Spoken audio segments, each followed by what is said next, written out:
Hi பாப்பா, நீ ரொம்ப அழகா இருக்க. உனக்கு சாக்லேட் பிடிக்குமா இல்லை பொம்மை பிடிக்குமா? என் கூட வரியா? நான் வாங்கி தரேன். ஹாய் பாப்பா, நீ என் கூட வந்தீன்னா உனக்கு பிடிச்ச மாதிரி சாக்லேட்டு, தின்பண்டங்கள், அப்புறம் நம்ம கார்லெல்லாம் போகலாம்.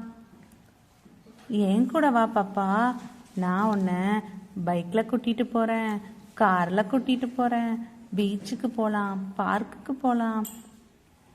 பாப்பா, என் கூட நீ வரியா?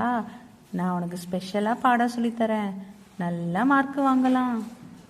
பாப்பா, என் கூட வா, எல்லாமே உனக்கு கிடைக்கும். இப்படின்னு உங்களை சுற்றி பல போலி முகங்கள் சுற்றிக்கிட்டு இருக்காங்க. அதை யாருன்னு உங்களுக்கு அடையாளம் தெரியாமல் நீங்களும் அவங்க பேசுகிறதுல மயங்கி மாட்டிக்கிறீங்க. இந்த மாதிரி நபர்களால் உங்களுக்கு ஏதேனும் பிரச்சனைகள் நீங்கள் அப்படி மாட்டிகிட்டு இருந்தீங்கன்னா முதல்ல உங்கள் அப்பாட்ட சொல்லுங்கள், அப்புறம் உங்கள் அம்மாட்ட சொல்லுங்கள். இவங்க 2 பேர்த்துக்கிட்டையும் சொல்ல பயமாக இருந்துச்சுன்னா உங்கள் டீச்சர்கிட்ட சொல்லுங்கள். உங்கள் டீச்சர் உங்களுக்கு உதவி செய்வாங்க.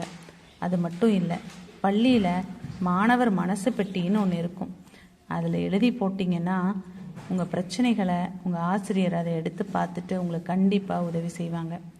இது எல்லாமே எனக்கு பயமாக இருக்குது, நான் ஒரு பிரச்சனையில் இருக்கேன், இது மாதிரி போலி முகங்கள்கிட்ட மாட்டிகிட்டு இருக்கேன் அப்படின்னா தயங்காமல் 14417 எண்ணுக்கு புகார் அளிங்க. உடனே அலையுங்க 14417 அல்லது குழந்தைகள் மைய உதவி எண்ணான 1098 எண்ணுக்கு. இந்த எண்ணில் உங்களுக்கு தேவையான தகவல்களை வழங்குறதோட உங்களோட பிரச்சனைக்கும் தீர்வு சொல்லுவாங்க.